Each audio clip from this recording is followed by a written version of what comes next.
Hello, नमस्कार, आदाब, सत श्री अकाल। कैसे हैं आप सभी लोग? मुझे उम्मीद है कि आप लोग चुस्त दुरुस्त और मस्त होंगे। तो चलिए देर न करते हुए वीडियो को शुरू करते हैं। वीडियो को शुरू करने से पहले अगर आप इस चैनल पे पहली बार आ रहे हैं तो चैनल को सब्सक्राइब करें और बेल आइकन को दबाना ना भूलें। तो चलिए वीडियो को शुरू करते हैं। यहाँ पर देखेंगे जो पहला सवाल है, यदि 50 संतरों का कॉस्ट प्राइस यानी कि क्रय मूल्य 40 संतरों के सेलिंग प्राइस यानी कि विक्रय मूल्य के बराबर हो तो प्रतिशत लाभ कितना होगा? ध्यान रहे कि जो हम 50 संतरे जितने रुपए में खरीदे थे उतने में ही 40 संतरों को हम क्या कर दिए, बेच दिए। तो इस हिसाब से क्या होगा, 10 संतरों का हमें फायदा मिलेगा। कितने का? 10 संतरों का। तो इस तरह के सवाल को हम कैसे सॉल्व करेंगे? सबसे पहले जो है कितने का अंतर है, ये 10 का अंतर है, ठीक है ना। और गुणे कर लेंगे कितने का? 100 का, क्योंकि प्रतिशत में बदलने के लिए हमेशा क्या करते हैं, 100 से गुणा करते हैं। अब भाग किसका देंगे भाई? कॉस्ट प्राइस का देंगे भाग। कितना है भाई? 40। तो 40 से हम क्या करेंगे, भाग दे देंगे। अब यहाँ पर देखेंगे जीरो से जीरो कैंसिल हो गया, 4 एकम 4, 25 चौक का 100। इस तरह से कुल कितना हो जाएगा आपका? 25% आपका क्या होगा? प्रॉफिट होगा, यानी कि लाभ होगा। तो बी वाला ऑप्शन राइट है, ठीक है ना। इसी तरह से दूसरे प्रश्न में आ जाते हैं। यदि 6 पेन का कॉस्ट प्राइस 5 पेन के सेलिंग प्राइस के बराबर हो तो प्रतिशत लाभ कितना होगा? सेम सवाल वही है, ध्यान रखना है। यहाँ पे 6 में से 5 निकल गया तो 1 गुणे 100 और बटा क्या हो जाएगा आपका? यहाँ पर ध्यान देना है, किस पर रखना है? 5 का यहाँ पे करना है, ठीक है ना। 5, तो 5 एकम 5, 5 दूना 10, जीरो हो गया। तो इस तरह से कितना हो जाएगा? 20% का हमारा क्या होगा?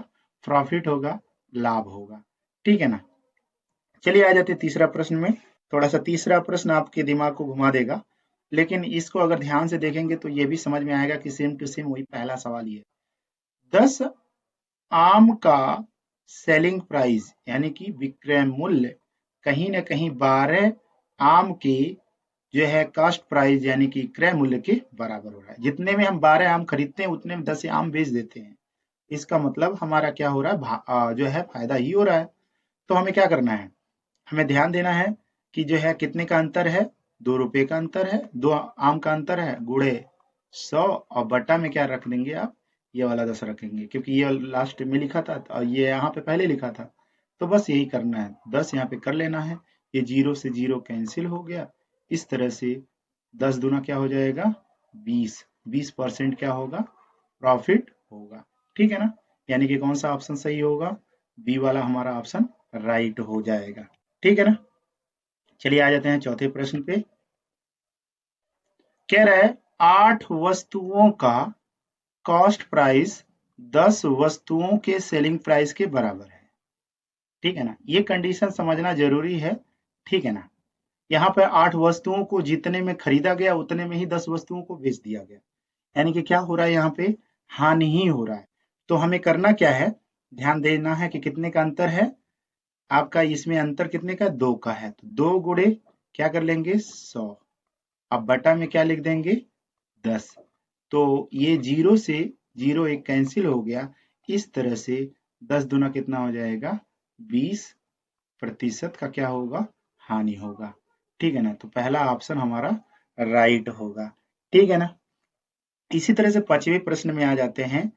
कह रहा है कि किसी वस्तु का कॉस्ट प्राइस 800 रुपया है और 25% लाभ अगर उस पर लिया जाए तो उसका सेलिंग प्राइस क्या होगा, ठीक है ना। तो इस तरह के सवाल को हम कैसे लगाते हैं? जैसे मान लेते हैं 800 रुपये का कोई सामान है, लेकिन उस पे जो है हमें क्या करना है? 25% लाभ अपना ऐड करना है। तो आप क्या करिए, 100% तो आपको पैसा लेना ही लेना है, 25 और लेना है तो 125। अब बट्टा में क्या कर लेंगे? ठीक है ना। ये डबल जीरो से डबल जीरो कैंसिल हो गया। और यहाँ पर देखेंगे, अब अगर हम इसका गुणा कर लें, ठीक है ना, इसका हम गुणा कर लेते हैं।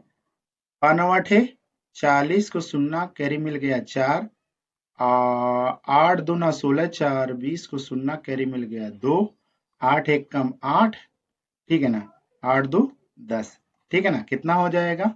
1000 रुपया इसका क्या होगा? सेलिंग प्राइस होगा। तो हमारा सी वाला ऑप्शन राइट होगा। इस तरह से हम सारे प्रश्नों को सॉल्व कर लेंगे। वीडियो आप सभी लोगों को कैसा लगा? मुझे उम्मीद है कि आप लोगों को बहुत अच्छे से समझ में आया होगा। Thank you so much. Bye bye.